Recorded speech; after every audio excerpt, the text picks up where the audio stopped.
High friends welcome back to my YouTube channel. तो আমি প্রত্যেকবার ভুলে যাই ইন্ট্রো দিতে। তো এখানে আমি বান্ধবীকে বলছিলাম দেখ আমি আজকেও ভুলে গেছি ইন্ট্রো দিতে।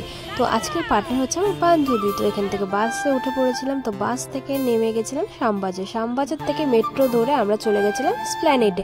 তো আমার বান্ধবী এখানে লিপস্টিক পরে নিচ্ছে, কারণ ওকে নাকি বাজে দেখাচ্ছে লিপস্টিক না পরে।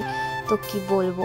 তো তারপর আমি আমার বান্ধবী হাঁটতে হাঁটতে চলে গেলাম মার্কেটের দিকে। তো সামনে গিয়ে একটা দোকান পড়লো আমাদের চোখে। তো ওই দোকানে মেয়েদের এই শার্টগুলো এত সুন্দর লাগছিল যে কী বলবো, কিন্তু প্রচুর দাম বলছিল। তো ওখানে গেলে অবশ্যই বার্গেনিং করতেই হবে, নাহলে আমাদের একেবারে গলা কেটে নেবে।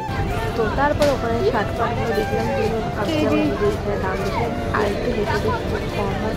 তো আমরা এরকম সেইভাবেই মার্কেটটা ঘুরছিলাম। আমার বাইরে খুব গরম লাগছিল, তাই একটু এসির হাওয়া খেতে আমরা সিরাম মার্কেটে এসেছিলাম। তো এখান থেকে আমাদের অত কিছু কেনার ছিল না, বাট তোমরা যদি কেউ ওই সিরাম মার্কেট ভিজিট করো তোমরা এখানে সব ধরনের ড্রেসের কালেকশন পেয়ে যাবে। তো ওখান থেকে আমরা চলেছিলাম ব্যাগ কিনতে। তো এখানে ব্যাগের কালেকশনগুলো তো খুব প্রচুর দাম বলছিল, কিন্তু কেউ যদি ব্যাগ কিনতে চাও এই নিউ মার্কেট থেকে কিন্তু অবশ্যই বার্গেনিং করে নিও, কারণ ওরা প্রচুর হাই লেভেলে একটা প্রাইস বলবে তোমাদের, সেটা তোমাদের মতন তোমরা বুঝে শুনে কমিয়ে নিতে পারো।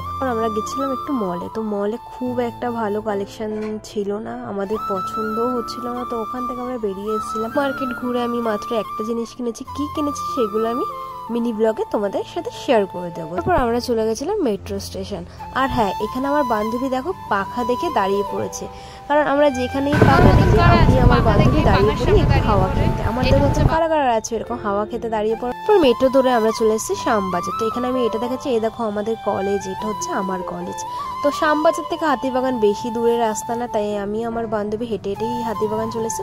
তো হাতিবাগান এসে আমি অনেক কিছুই কিনেছি বার্গেনিং করে। হাতিবাগানের জুতো কিনতে গিয়ে একটা দোকানদার আমাকে কি বললো সেটা তোমরাই শুনে নাও। আমাকে কি বলছিল একটু বলে দে। আরে এই বার্গেনিং করানো, এখন থেকে এত বার্গেনিং করতে বিয়ের পরে তাহলে পয়সাই দিতে হবে না।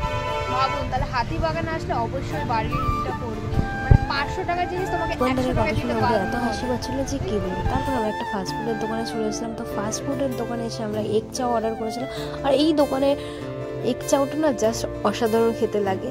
তো আমরা এখানে এগ চাউ খেয়ে আমরা বাড়ির দিকে রওনা দিলাম। তো আজকের ভিডিওটা এইটুকু। যদি ভিডিওটা ভালো লাগে অবশ্যই লাইক কমেন্ট শেয়ার করে দিও, আর কি করছো সাবস্ক্রাইবটা করে দাও। টাটা।